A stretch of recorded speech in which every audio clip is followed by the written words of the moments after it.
নমস্কার সকলকে, ভালোবাসার রান্না সকলকে স্বাগত। এখন বাজারে অনেক আমড়া পাওয়া যায়। আমড়াটা কিন্তু বেশি দিন থাকে না, অল্প কিছুদিন পাওয়া যায়, তারপরে আর পাওয়া যায় না। তাই এই সময়ে আমড়ার কোনো আচার করে রাখলে সেটা অনেক দিন ধরে আমরা খেতে পারবো। সেই কথা চিন্তা করেই আজকে এই আমড়ার প্রিপারেশনটা। আজকে আমড়ার একটা টক মিষ্টি আচার করে দেখাবো, সম্পূর্ণ বিনা তেলে। চলো শুরু করি।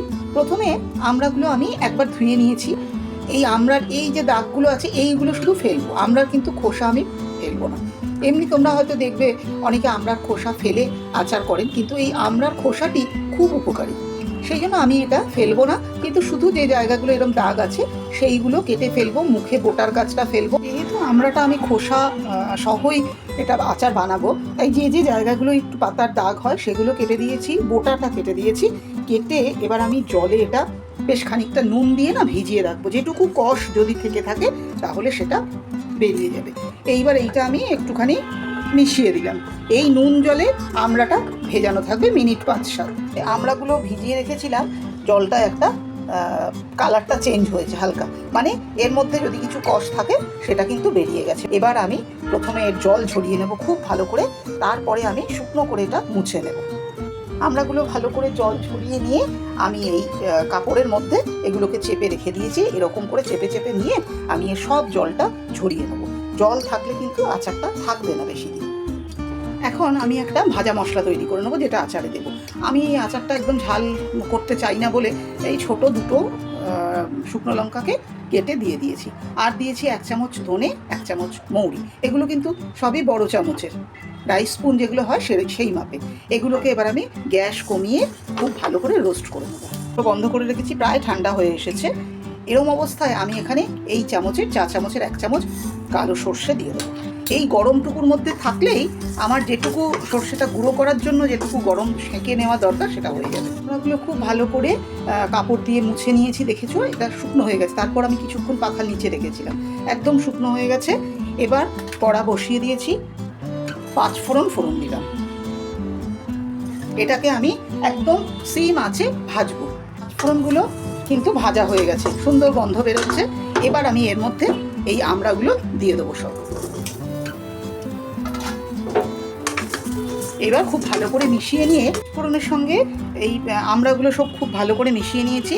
এবার এর মধ্যে আমি হলুদ দিয়ে দেবো আন্দাজ মতো।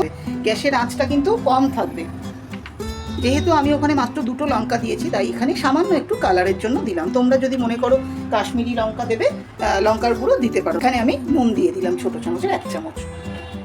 এইবার এগুলোকে খুব ভালো করে মিশিয়ে নেব। ভালো করে এগুলো মিশিয়ে দিয়েছি। এবার আমি এর মধ্যে এই গুড়টা দেবো। গুড়টা আমি ভেঙে রেখেছি। গুড়টা দেওয়ার পরে আঁচ কিন্তু একদম কমই থাকবে, আর ক্রমাগত নাড়তে হবে যেন পুড়ে না যায়। একটু ধৈর্য ধরে করলেই দেখবে সব গুড় গলে যাবে। দেখো কিছুক্ষণ নাড়াচাড়া করতে করতে সিম করে এটা আস্তে আস্তে গুড়টা গলতে শুরু করেছে। গুড়টা যখন কিছুটা গলে গেছে তোমাদের দেখালাম, তারপরে এটার উপর আমি ঢাকা দিয়ে দিয়েছিলাম। ঢাকা দিয়ে এই যে ভাবটা ওঠে না, সেই যে জলটুকু সেটাও এর মধ্যে পড়েছে। দেখো কত জল। এবার আর আমি এটা ঢাকা দেবো না, জলটাকে শুকনো করতে হবে। গ্যাসটা কিন্তু কমানোই থাকবে, না হলে গুড়টা পুড়ে যাবে। এইটার মধ্যে এটাকে আমরা রান্না করব। আর গ্যাসের আঁচটা কিন্তু আমি কমিয়েই রেখেছিলাম যাতে গুড় না পুড়ে যায়। এবার এটা আমার মোটামুটি হয়ে এসেছে। একটু খুন্তি দিয়ে আমি চেপে চেপে দিচ্ছি আমড়াগুলো, যাতে আমড়াগুলো কচি যেগুলো একদম সেগুলো ভেঙে যায়। এই আচারের যে কনসিস্টেন্সি সেটা যেন আসে, এটা একদম পাতলা থাকলে ভালো লাগবে না। এবার আমি এই যে ভাজা মশলাটা সেটা গুঁড়ো করে রেখেছি, এই যে এটা আমি দিয়ে দেব। তবে তোমাদের একটা কথা বলি, তোমরা যারাই আচার তৈরি করবে বলে ভাবছো বা করছো, আচারের ভাজা মশলার মধ্যে না একটু জোয়ান দেবে।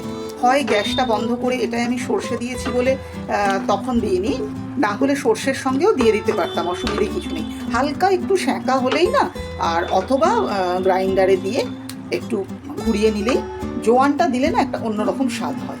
এটা আরও একটু হবে। এই সময় আমি নুন মিষ্টিটা একটু দেখে নেব। আমি নুন মিষ্টিটা দেখে নিলাম, একদম ঠিক আছে। আচারের কনসিস্টেন্সিও এখন ঠিক হয়ে গেছে। এই যে যেহেতু একটু ঘেটে দিয়েছি এইভাবে, এইবার এইটার মধ্যে খুব সামান্যই একটু মশলা পড়ে রয়েছে, সেটা আমি দিয়ে দিলাম। কারণ এই মশলা আমাদের শরীরে খুব উপকারী জিনিস।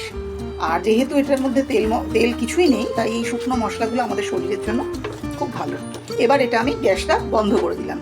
এইবার আর একটু ভালো করে মিশিয়ে ঢেকে আমি কিছুক্ষণ রেখে দেবো। তারপর এর মধ্যে আর একটা জিনিস মেশাবো, তবে আমার এটা কমপ্লিট হবে। এবার এটা 5-7 মিনিট আগে আমাকে ঢেকে রাখতে হবে, এটা মশলাগুলো এই আচারের সঙ্গে মজে যাওয়ার জন্য। এইভাবে এটা গ্যাসের ওপরেই থাকবে, তাতে গ্যাসের যেটুকু গরম সেটা পাবে, তাতে এটা খুব ভালো মজবে। বেশ কিছুক্ষণ হয়ে গেছে, দেখো আচারটা ঢেকে রেখেছি। এই যে গরমের মধ্যে ছিল, সেখান থেকে একটু গরমের বাষ্প হয়েছে আর কি।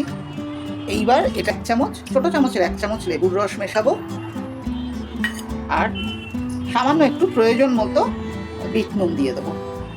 এটা তোমরা নিজেরা প্রয়োজন মতো দেবে। এবার এটাকে খুব ভালো করে আগে মিশিয়ে নেব। টেস্ট করে দেখলাম বিট নুন একটু কম হয়েছে, তাই আরও একটু বিট নুন দিয়ে দিলাম। এবার এটাকে খুব ভালো করে মিশিয়ে নিয়ে সার্ভ করব। আমি টেস্ট করে দেখলাম একদম পারফেক্ট সব কিছু আছে। তৈরি হয়ে গেছে আমার আজকের রেসিপি আমড়ার আচার।